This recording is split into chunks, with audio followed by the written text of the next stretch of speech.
Olá, vamos examinar o crime de violência institucional. Artigo 15A da Lei de Abuso de Autoridade. Violência institucional é a praticada pelo Estado, através de seus agentes públicos, produzindo a revitimização. Então, um conceito singelo, É a praticada pelo Estado, através de seus agentes públicos, que produz a revitimização. Já explico o que é isso. Mas a violência institucional, inicialmente ela passou a ser proibida no plano processual. Ela ainda não era crime, mas ela era proibida no plano processual. Nós tivemos 3 leis que a proibiram. A Lei 13.431 de 2017, que proibiu a violência institucional contra crianças e adolescentes que sejam vítimas ou testemunhas de violência, Então essa lei ela introduziu uma escuta especializada, depoimentos especiais aí, quer dizer, tomar o depoimento de criança ou de adolescente que sejam vítimas ou testemunhas de violência, sem que haja revitimização, tá? Uma outra lei, a Lei 13.505 de 2017, ela incluiu na Lei Maria da Penha, incluiu na Lei 11.340, que é a Lei Maria da Penha, também a proibição da revitimização, dizendo que a mulher em situação de violência doméstica e familiar, ela tem que ser ouvida num depoimento especial, com cautela, para que ela não seja revitimizada, E, igualmente, a testemunha de violência doméstica contra a mulher. Então, a mulher que é vítima de violência doméstica familiar e a testemunha de violência doméstica contra a mulher devem ser ouvidas de forma especial, com cautela, para que não haja a revitimização. Uma outra lei que cuidou do assunto processual foi a lei chamada Lei Mariana Ferrer, que é a Lei 14.245 de 2001. Essa lei alterou o Código de Processo Penal e alterou a lei do juizado criminal. Então ela diz, nas audiências de instrução e julgamento, não pode ter a revitimização. É o artigo 400-A do Código de Processo Penal. Artigo 400-A do Código de Processo Penal. Igualmente, em plenário do júri, não pode ter a revitimização, que é o artigo 474-A do Código de Processo Penal. E também, nas audiências do juizado criminal, também não pode ter a revitimização, artigo 81 da Lei 9.099 de 95. Então, as oitivas, as inquirições, em todas essas leis, passaram a exigir uma cautela, justamente para que não haja a revitimização da vítima ou de testemunha. Bom, então, para se evitar a revitimização, não se pode fazer perguntas desnecessárias, perguntas repetitivas, perguntas invasivas que possam causar dano emocional à vítima ou à testemunha. Então percebam, há aí uma relativização do princípio da ampla defesa. O princípio da ampla defesa, ele não pode ser invocado de forma absoluta para autorizar a revitimização. O princípio da ampla defesa, como qualquer outro direito, ele é relativo. Só pode ser invocado à vista de uma finalidade ética. Portanto, a vedação da revitimização acaba, portanto, relativizando o princípio da ampla defesa. Bom, a violência institucional, conquanto já proibida na área processual, ainda não era crime. E passou, então, a ser tipificada como crime com o advento do artigo 15A da Lei de Abuso de Autoridade. E esse artigo 15A foi introduzido pela Lei 14.321 de 2021. Eu vou mostrar na lousa para vocês o artigo 15A. Está aqui, da Lei de Abuso de Autoridade. Submeter a vítima de infração penal ou a testemunha de crimes violentos a procedimentos desnecessários, repetitivos ou invasivos, que a leve a reviver, sem estrita necessidade, a situação de violência ou outras situações potencialmente geradoras de sofrimento ou estigmatização. Pena, detenção de 3 meses a 1 ano e multa. Não é uma pena branda, né? Bom, então pode voltar então. Vamos falar então do conceito, né? Simplificar, né? A violência institucional é a praticada por agentes públicos no exercício da função ou em razão dela. Então, é a praticada por agentes públicos no exercício da função ou em razão dela através de procedimentos desnecessários, repetitivos ou invasivos que produzem a revitimização. É isso, o conceito mais simples para vocês entenderem. É praticado por agentes públicos no exercício da função ou em razão da função, através de procedimentos desnecessários, repetitivos ou invasivos que produzem a revitimização. Tá? O que é a revitimização? A revitimização, que é ser vítima 2 vezes, né? Revitimização, também chamada de vitimização secundária, ou ainda de sobrevitimização. Então, 3 nomes: revitimização, ou vitimização secundária, ou sobrevitimização. É o fato da vítima ou testemunha rememorar, vivenciar novamente, né? Rememorar a situação criminosa potencialmente lesiva à sua saúde psicológica. Então, o fato da vítima ou testemunha, por iniciativa de agentes estatais, né? O fato da vítima ou testemunha, por iniciativa dos agentes estatais, rememorarem a situação criminosa que podem causar sofrimento psicológico. Uma observação interessante: a violência institucional é o único crime da lei de abuso de autoridade que tem nome. É o nome violência institucional. A própria lei lhe conferiu este nome, violência institucional. Porque os demais crimes, os nomes são doutrinários, porque a lei não conferiu um nome para os demais crimes. Bom, vamos falar então do tipo. Então, sintetizando, violência institucional é praticada pelo Estado através de seus agentes, mediante procedimentos desnecessários, repetitivos ou invasivos que levam à revitimização. Vamos lá. O sujeito ativo é um crime próprio, porque só pode ser praticado pelo agente público, como todo crime de abuso de autoridade, né? Só pode ser praticado pelo agente público no exercício da função ou em razão da função. O agente público no exercício da função ou em razão da função. Em razão da função, vamos dar um exemplo.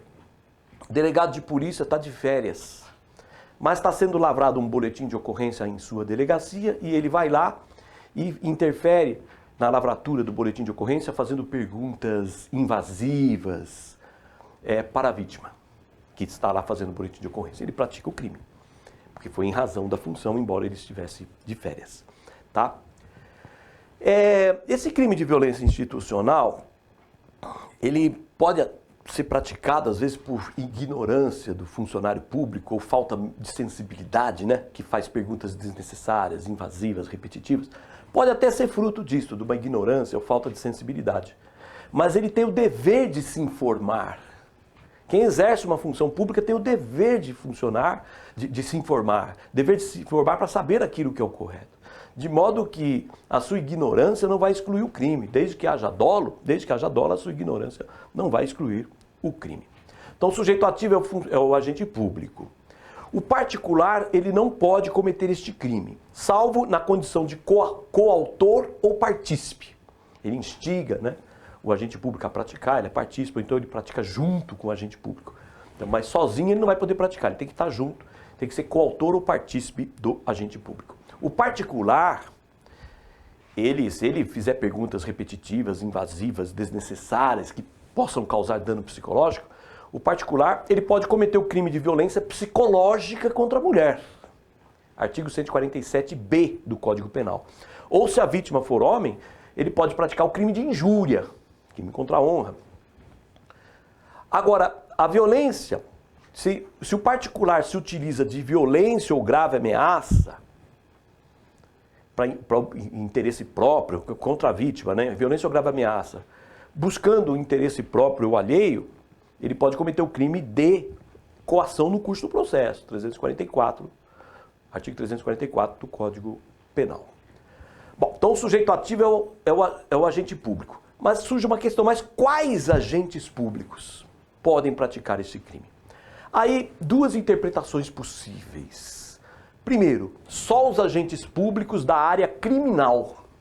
Só os agentes públicos da área criminal. Então entraria aqui juízes criminais, promotores, delegados de polícia, policiais, quando vão fazer, por exemplo, o boletim de ocorrência, mas seriam só os agentes públicos da área criminal, tendo em vista que se refere a vítima ou testemunhas, se refere a crimes, né? O tipo penal se refere a crimes, vítimas, testemunhas, então seriam os agentes públicos da área criminal. Primeira corrente, uma corrente restritiva. Segunda corrente, que me parece a mais correta, seria qualquer agente público que praticar a violência institucional em razão da função ou no exercício da função ou em razão dela, né? Porque o tipo penal não faz nenhuma distinção. Onde a lei não distingue, o intérprete não pode distinguir, tá? Então qualquer agente público poderia, não apenas da área criminal, em suma, de qualquer área. Então imaginemos aí os auxiliares da justiça, auxiliares da vara da infância e juventude, assistentes sociais, psicólogos, auxiliares da vara da infância e juventude que cometem violência institucional aí contra criança, contra adolescente, tá? Praticariam também esse crime, embora não seja uma área criminal. Igualmente processos cíveis, trabalhistas, administrativos, inquérito civil, processos da infância e juventude. Nessas áreas também os juízes poderiam praticar este crime. Compreenderam? Os representantes do Ministério Público e assim por diante. É possível se praticar o crime antes da instauração de qualquer procedimento. Não precisa ter um procedimento formalmente instaurado. Antes de instaurar qualquer procedimento, é possível praticar o crime, por exemplo, durante a lavratura de um boletim de ocorrência de estupro, por exemplo, a vítima vai lá e o policial que está atendendo para fazer o boletim de ocorrência começa a fazer perguntas invasivas, desnecessárias, repetitivas, que podem causar dano emocional, que podem causar sofrimento. Então, é possível, tá? O bem jurídico protegido. O bem jurídico protegido é a saúde psicológica. Esse é o bem jurídico principal, é a saúde psicológica. A saúde psicológica, o que é a saúde psicológica? É aquela que é afetada pelo dano emocional. Isso que é a saúde psicológica, aquela que é afetada pelo dano emocional. A saúde psicológica é aquela que é afetada pelo sofrimento psíquico. É isso, saúde psicológica é aquela que é afetada pelo sofrimento psíquico. Por que eu digo que é a saúde psicológica? Porque o tipo penal fala em situações de violência ou situações potencialmente geradoras de sofrimento ou estigmatização. Vamos para a lousa, por favor? Só para verificar aqui na lousa, olha. Veja aqui, ó, situações geradoras de situações potencialmente geradoras de sofrimento ou estigmatização. Então percebam que deixa bem claro que o bem jurídico aqui é a saúde psicológica, porque não basta reviver a situação, é reviver a situação que pode gerar sofrimento ou estigmatização. Por isso que o bem jurídico principal aí é a saúde psicológica, é um crime de perigo concreto, já vamos ver isso. Pode voltar? Agora, num plano secundário, o bem jurídico também é o regular funcionamento das instituições estatais, mas já num plano secundário, é o regular funcionamento das instituições estatais. Não me parece que a honra seja um bem jurídico protegido aqui. A honra é o conjunto de atributos que conferem estima própria e reputação, né? Então não me parece que a honra seja um bem jurídico, porque o agente público, para praticar este crime, ele não precisa agir com dolo de injuriar, de difamar, não precisa agir com ânimos injuriandi, vel, difamandi. para responder por esse crime. Por isso que me parece que a honra não é um bem jurídico aqui. Seria a saúde psicológica, bem jurídico principal. O sujeito passivo é a vítima de infração penal e testemunha de crimes violentos, sejam homens ou mulheres. Vamos para a lousa de novo aqui, para vocês terem uma ideia aqui. Vejam aqui, olha. Submeter vítima de infração penal. Então apareceu aqui, ó. Primeiro sujeito passivo, a vítima de infração penal. Ou testemunha de crimes violentos. Perceba que fala duas coisas, né? Vítima de infração penal ou testemunha de crimes violentos. Então pode ser homem, pode ser mulher. O informante, pode voltar? O informante é aquele que presta depoimento, é a testemunha informante, presta depoimento sem prestar compromisso. Não presta aquele compromisso de dizer a verdade. Esse é o informante. Tá? Pô, amigo íntimo, pai do réu, por exemplo. Mas o informante, ele é testemunha também. Ele também é testemunha. Na essência, ele é testemunha. Então, me parece que, embora a lei fale submeter vítima ou testemunha, testemunha também abrange as testemunhas informantes, porque na essência são testemunhas, tá? Podem ser vítimas, então. Agora, então tem que ser infração penal, vítima de infração penal ou testemunha de crimes violentos. Tá? Submeter a vítima de infração penal ou testemunha de crimes violentos a uma situação que vai gerar a revitimização, tá? Potencialmente danosa. Tem que ser uma revitimização potencialmente danosa. Não basta, fez relembrar, já responde. Não. Fez relembrar do crime e ainda gerou a revitimização, né? Porque fez relembrar, mas não é qualquer, né, relembrança, vamos dizer assim. Tem que ser uma potencialmente danosa, que pode causar sofrimento. Então a lei fala, vítima de infração penal. Infração penal é o gênero, vocês sabem, abrange o crime e a contravenção. Então, abrange crimes culposos também. Então imaginemos a vítima de um crime de lesão corporal culposa, onde ela perdeu uma perna, um acidente gravíssimo. Então, ela pode ser sujeito passivo do crime de violência institucional. E a lei fala testemunha de crimes violentos. Fala vítima de infração penal e testemunha de crimes violentos. Agora surge o que são crimes violentos aí. 3 interpretações possíveis. Primeira, crimes violentos são aqueles em que há violência física, força bruta, onde há lesão corporal, morte. Crimes violentos são aqueles onde há violência física. Não abrangeria a violência psicológica, a grave ameaça. Porque quando a lei quer se referir a grave ameaça, a lei fala violência ou grave ameaça. Então a lei só fala violência, então é só violência física. Primeira interpretação. Para testemunha. Para vítima pode ser crimes violentos ou não violentos. Para vítima pode ser violentos ou não violentos e até contravenção. Agora para testemunha tem que ser crimes violentos, para ela ser sujeito passivo do crime. Segunda interpretação, crimes violentos abrange os cometidos com violência física ou violência psicológica, que é a grave ameaça. Violência física ou violência psicológica é a grave ameaça. Porque a lei fala situação que pode causar sofrimento. Então não é só a violência física que causa. Terceira interpretação, abrange aí o termo violência. Violência abrange qualquer crime cometido aí que lesa o bem jurídico com intensidade. Então pode abranger aí a violência física, a violência psicológica, a grave ameaça, a violência moral, uma ofensa à honra, por exemplo. Abrange violência patrimonial, por exemplo, foi vítima de um furto, por exemplo, de um estelionato. Então toda vez que relembra isso, causa sofrimento. Porque na Lei Maria da Penha, a violência doméstica e familiar abrange situações onde não há violência física nem grave ameaça. Na Lei Maria da Penha, as situações de violência abrangem situações onde não há violência física nem grave ameaça. Então seria o mesmo raciocínio. Aqui o termo violência teria sido empregado num sentido amplo, para abranger os crimes praticados com intensidade contra o bem jurídico. Não só a violência física como a grave ameaça, mas também violência moral, violência patrimonial.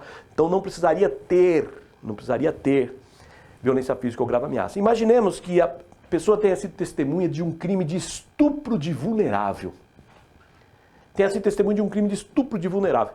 Aqui o estupro de vulnerável não tem violência física nem grave ameaça. E essa testemunha, toda vez que ela lembra desse estupro de vulnerável, ela fica muito mal. E na audiência ficam fazendo perguntas repetitivas, invasivas, ali, constrangedoras para essa testemunha. Então ela não poderia ser vítima do crime de violência institucional, neste exemplo? Ok? Bom, a discussão do que são crimes violentos aqui é pertinente quando o sujeito passivo for testemunha. Porque quando o sujeito passivo for a vítima, a discussão não tem importância, porque a vítima do crime, ela é sujeito passivo da violência institucional, seja crime violento, não violento, contravenção, crime culposo, tá? Vamos lá. O núcleo do tipo. O núcleo do tipo é o verbo submeter.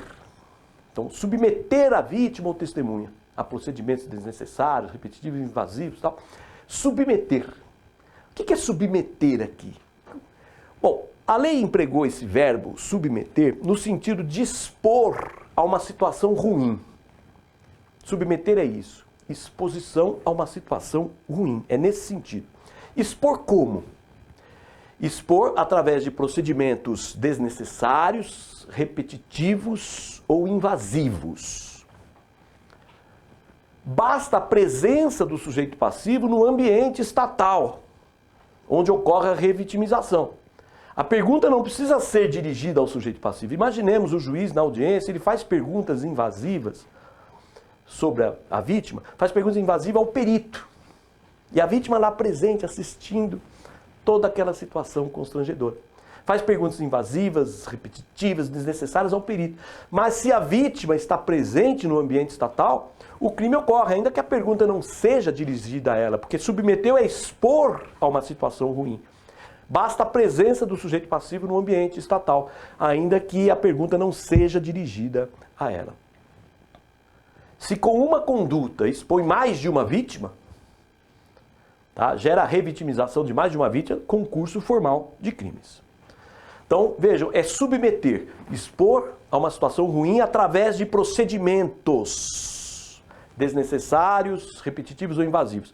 Aqui aparece a expressão procedimentos no plural, né?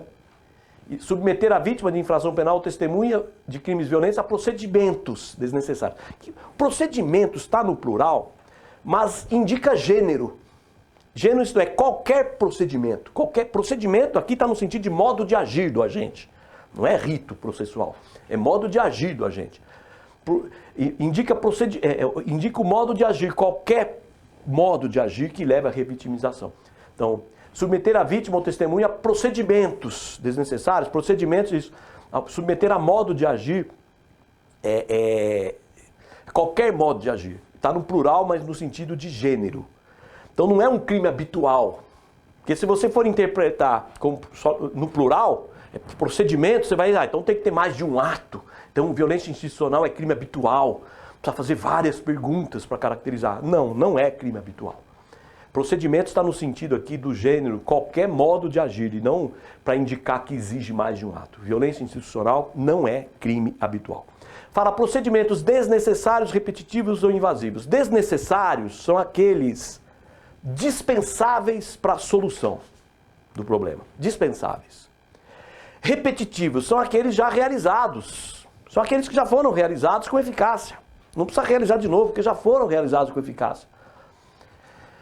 E procedimento, então imaginemos, foi feita uma perícia já na vítima, né? Não precisa fazer de novo. E procedimentos invasivos são aqueles que adentram a esfera da intimidade da vítima, da privacidade, além do limite do razoável. Diz que é um procedimento invasivo. Está adentrando na esfera de privacidade além do limite do razoável. Então, submeter a vítima ou testemunha a procedimentos desnecessários, repetitivos ou invasivos. Então, é um crime de forma livre. Procedimentos, é qualquer procedimento desnecessário, repetitivo ou invasivos. É um crime de forma livre. Exemplo, perguntas humilhantes, exibição de fotos íntimas da vítima nua, né? Reconstituição do crime de estupro, onde a vítima vai presenciar essa reconstituição. Tá? Então vejam, não basta, porém, submeter a vítima a procedimentos desnecessários, repetitivos ou invasivos. Não basta isso para que haja o crime. É preciso mais, é preciso que esse procedimento cause a revitimização. Porque se submeteu a procedimentos desnecessários, repetitivos ou invasivos, mas que não cause revitimização, daí não é crime. Tem que ser procedimentos desnecessários, invasivos ou repetitivos que causem a revitimização. Revitimização, isto é, que leve a reviver, a rememorar uma situação de violência ou outras situações potencialmente geradoras de sofrimento ou estigmatização. Bom, aqui a lei faz uso da interpretação analógica. Vamos para a lousa de novo aqui, para explicar isso aqui. Então, que leva a vítima a reviver situação de violência ou veja aqui, ou outras situações potencialmente geradoras de sofrimento ou estigmatização. A interpretação analógica, vocês sabem, ocorre quando a lei menciona um exemplo, uma fórmula casuística. Então aqui, submeter a vítima a reviver situação de violência, aqui é o exemplo, aqui é a fórmula casuística. E depois da fórmula casuística, a lei se utiliza de uma fórmula genérica, que abrange situações similares. Aqui, situações de violência ou outras situações potencialmente geradoras de sofrimento ou estigmatização. Então, a lei faz uso da interpretação analógica. Então, é preciso o seguinte, leva a reviver uma situação de violência ou outras situações que podem gerar sofrimento ou estigmatização. Tá? É importante aqui, não basta que seja reviver uma situação de violência, tem que ser uma situação de violência que pode gerar sofrimento ou estigmatização. Tem que ser uma situação de violência que pode gerar sofrimento ou estigmatização. Ou então, situações de não violência, mas que podem gerar sofrimento ou estigmatização. Porque se a situação revivida, rememorada, não tiver o mínimo potencial, para gerar sofrimento ou estigmatização, daí não há crime. O fato é atípico. Ela reviveu situação, mas que não teve o mínimo potencial para gerar sofrimento ou estigmatização. Daí o fato é atípico. Ok? Pode voltar. A lei fala sofrimento ou estigmatização. Sofrimento é a dor psicológica. Estigmatização é o fato de ser lembrado, classificado de forma desagradável. Isso que é estigmatização. O fato de ser lembrado, classificado de forma desagradável. Na verdade, também é um sofrimento. Nem precisaria ter dito estigmatização, porque o sofrimento, estigmatização nada mais é do que um exemplo de sofrimento. Tá? O sofrimento ou estigmatização não precisa ter conotação sexual. O tipo penal não exige que seja um sofrimento, que seja sofrimento ou estigmatização de caráter sexual. Tá? Pode ser um sofrimento potencialmente danoso ao patrimônio, aos aspectos morais, não precisa ter, portanto, aspecto sexual. Recordações, portanto, que podem gerar sofrimento psicológico de qualquer natureza e não apenas sexual. Depois nós temos também um elemento normativo. Vamos para a lousa de novo aqui, ó. Elemento normativo. Aqui, ó. Então, submeter a procedimentos desnecessários, repetitivos ou invasivos que a leve a reviver sem estrita necessidade. Então, o elemento normativo é esta expressão, que leva a reviver sem estrita necessidade. Isso que é o elemento normativo, a expressão sem estrita necessidade. Tá? Então, porque se for um procedimento, levou a reviver, praticou atos repetitivos ou invasivos necessários, atos repetitivos, invasivos, mas eram necessários para esclarecimento, daí não há o crime, mesmo que gere revitimização, sofrimento, etc., mas daí não há crime. Porque a lei só fala ao crime se for o procedimento sem estrita necessidade, né? Esse sem estrita necessidade se aplica aqui, tem que ser repetitivo ou invasivo sem estrita necessidade, porque os desnecessários aqui já estão incluídos, né? Seria aí redundante, né? Vale lembrar também, pode voltar, que a mera divergência de interpretação da lei ou de avaliação dos fatos não é crime de abuso de autoridade. Mera divergência, como se interpreta a lei, como se avalia os fatos, não é crime de abuso de autoridade. Tem essa excludente do artigo 1º, parágrafo 2º da Lei de Abuso de Autoridade, da Lei 13.869 de 2019. O elemento subjetivo do tipo é o dolo de perigo. Dolo de perigo, que pode ser direto ou eventual. Dolo de perigo direto, quando a gente quer o perigo, né? E dolo de perigo eventual, quando ele assume o risco de causar o perigo. O delito não é punido na forma culposa. Então não há o crime na forma culposa. Bom, vamos falar do dolo então. Os elementos do dolo aqui. 2 elementos. Primeiro, a vontade de realizar a conduta, a vontade de expor a vítima ou testemunha, consciente que o procedimento é desnecessário, repetitivo ou invasivo. Então, o agente tem que ter consciência que está se valendo de procedimentos desnecessários, repetitivos ou invasivos. Porque se ele supõe, por erro, seja excusável, seja inexcusável, se ele supõe por erro que o procedimento era necessário ou não repetitivo ou não invasivo, se por erro, daí não há crime. Mesmo sendo um erro grosseiro, não há crime. Ele tem que ter consciência que o procedimento era desnecessário, repetitivo ou invasivo. Primeiro aspecto do dolo, vontade de realizar um procedimento que ele sabe, assume o risco, né? Tem consciência, em suma, que é desnecessário, repetitivo ou invasivo. E o segundo elemento do dolo é a vontade de gerar a revitimização, né? Consciente, quando ele quer gerar a revitimização ou assume o risco de gerar a revitimização. Quer ou assume o risco de gerar a revitimização, isto é, quer que a vítima reviva ou assume o risco de que ela vai reviver a situação potencialmente geradora do sofrimento ou estigmatização. Tá? Igualmente aqui, se houver erro, exclui o crime. Ele não quer nem assume o risco da revitimização. Ele achou que não ia gerar a revitimização. Daí não há crime. Se ele não quer nem assume o risco de gerar a revitimização, não há crime. Ele tem que ter consciência de que o procedimento é desnecessário, repetitivo ou invasivo, tem que ter consciência de que pode gerar, de que esse procedimento gera a revitimização. Ele quer que gere ou assume o risco de gerar a revitimização. Então o dolo, exige o dolo. Mas não basta o dolo, como na maioria dos crimes de abuso de autoridade. Não basta o dolo, é preciso ainda a finalidade especial, que é o que se chama de dolo específico, né? Que é o artigo 1º, parágrafo 1º da Lei de Abuso de Autoridade, da Lei 13.869.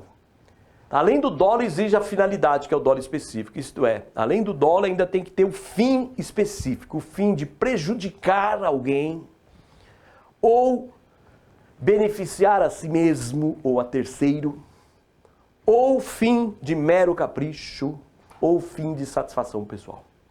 Então precisa também, a denúncia do Ministério Público tem que dizer qual foi o fim do agente. O fim foi prejudicar alguém, obter benefício para si ou para outro, foi mero capricho, foi fim de satisfação pessoal.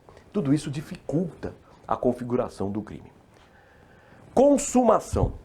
O delito se consuma com a revitimização, isto é, com a revivência da situação, com a revivência dos fatos que podem gerar sofrimento ou estigmatização.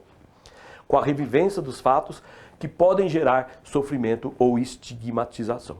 Então, é um crime de perigo concreto, no meu modo de ver. É um crime de perigo concreto porque é preciso demonstrar que a revivência pode gerar o perigo de sofrimento, pode gerar, né, o sofrimento ou estigmatização. É preciso demonstrar isso. Que a revivência pode gerar sofrimento ou estigmatização. Não exige o dano, não exige que haja o efetivo sofrimento, que a vítima se sinta realmente abalada. Não se exige que haja o efetivo sofrimento, a efetiva estigmatização. Não se exige o dano. Basta o perigo de sofrimento ou estigmatização. Então se consuma com a revivência da situação que pode causar sofrimento ou estigmatização. Não se exige que cause efetivamente o sofrimento ou estigmatização. Mas caso haja o dano pessoal, caso haja o sofrimento ou estigmatização, isso é um exaurimento. Porque o crime já se consuma antes, se consuma com o perigo, né, de sofrimento ou estigmatização. Se houver realmente o efetivo sofrimento ou estigmatização, é o exaurimento, é consequência do crime, o juiz vai levar em conta na aplicação da pena, base, artigo 59. Tá? Vale lembrar, a revivência de fato sem o mínimo potencial para gerar sofrimento ou estigmatização é fato atípico. Então, como comprovar, então, que a revivência pode gerar sofrimento ou estigmatização? Como comprovar que a revivência pode gerar sofrimento ou estigmatização? No meu modo de ver, é através de exame de corpo de delito. Seria uma perícia psiquiátrica ou psicológica. Tá? Tentativa seria possível? No meu modo de ver, sim. Quando o potencial de reviver não ocorre por circunstâncias alheias. Quando a vítima não revive a situação. A vítima não reviveu a situação por circunstâncias alheias à vontade do agente. Então, imaginemos, a vítima não compreendeu a pergunta invasiva ou repetitiva ou desnecessária. Ela não compreendeu. Imaginemos, ela não compreendeu. Então, ela não chegou a reviver a situação. Tá? Imaginemos, no dia seguinte ainda ela morreu. O juiz que fez essa pergunta vai poder ser processado por violência, pelo crime de violência institucional, o crime de ação pública incondicionada. E por fim, causas de aumento de pena. Temos duas causas de aumento de pena. No parágrafo 1º do artigo 15A, a pena aumenta de 2/3. Se o agente público permite que terceiro intimide a vítima de crimes violentos, gerando a indevida revitimização. Vamos para a lousa aqui, essa causa de aumento, né? Aqui. Parágrafo 1º. Se o agente público permitir que terceiro intimide a vítima de crimes violentos, perceba que ele fala aqui em crimes violentos, gerando a indevida revitimização. Aplica-se a pena aumentada de 2/3. Intimidar. O terceiro intimida, por exemplo, o advogado lá na audiência começa a agitar. Intimidar é assustar, assombrar, aterrorizar. O terceiro intimida e o agente público, imaginemos, o juiz ali fica quietinho, não faz nada, ele permite. Né? Então o agente público, o juiz que permite, por exemplo, que um advogado intimide vítima de crimes violentos, o juiz vai ter esse aumento de 2/3 da pena do crime de violência institucional. Agora, o terceiro que faz a intimidação, ele não responde pelo crime de violência institucional, conforme eu já disse, que é um crime próprio. Ele não vai responder pelo crime de violência institucional. Ele pode responder pelo crime de violência psicológica contra a mulher, né? Artigo 147b, ou se a vítima for homem, pode responder por injúria. Agora, se houver violência ou grave ameaça com o fim de favorecimento próprio ou alheio, daí o terceiro pode responder pelo crime de coação no curso de processo, né? Violência ou grave ameaça com o fim de favorecer interesse próprio ou alheio, crime de coação no curso do processo. Daí o agente público que permitiu a coação também vai responder por coação, que é crime mais grave do que a violência institucional. Bem mais, né? Agora, imaginemos, o advogado começa a fazer perguntas lá, intimidando a vítima de crimes violentos, e o juiz fica quietinho. A inércia do juiz, o juiz vai responder pelo crime de violência institucional, porque ele tem o dever jurídico de impedir. Artigo 13, parágrafo 2º. Outra observação, se o agente público permitir que terceiro intimide a vítima de crimes violentos. E se o agente público permitir que o terceiro intimide, primeiro, vítima de crimes não violentos, segundo, testemunhas de crimes violentos? Daí, no caso, vai responder o agente público pelo artigo 15A caput, mas sem o aumento de 2/3. O aumento de 2/3 só quando se intimida vítima de crimes violentos. Se se intimar vítima de crimes não violentos ou testemunha de crimes violentos, não tem esse aumento. Daí vai responder pelo caput. A segunda causa de aumento é parecida com a primeira, é o parágrafo 2º do artigo 15A, prevê se o agente público intimidar a vítima de crimes violentos, gerando a indevida revitimização, aplica essa pena em dobro. Aqui é o próprio agente público que intimida a vítima de crimes violentos, né? Ele assusta, ele assombra a vítima de crimes violentos. Daí a pena vai ser dobrada. Percebo que aqui fala também em vítima de crimes violentos. Então não abrange vítimas de crimes não violentos, nem testemunhas de crimes violentos. Daí o agente público, né, vai responder pelo caput, né? Tá? Pode voltar? Agora imaginemos o seguinte. O agente público permite que o terceiro, o advogado, por exemplo, faça perguntas desnecessárias, repetitivas, invasivas, mas o terceiro não intimidou, não está intimidando a vítima. Mas está fazendo perguntas desnecessárias, repetitivas, invasivas, e o juiz lá permitindo tudo.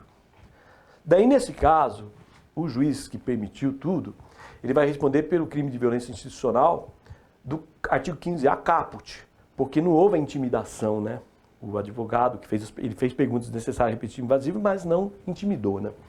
Por isso que daí não vai ter a causa de aumento de pena. Ok? É isso, um forte abraço, bons estudos.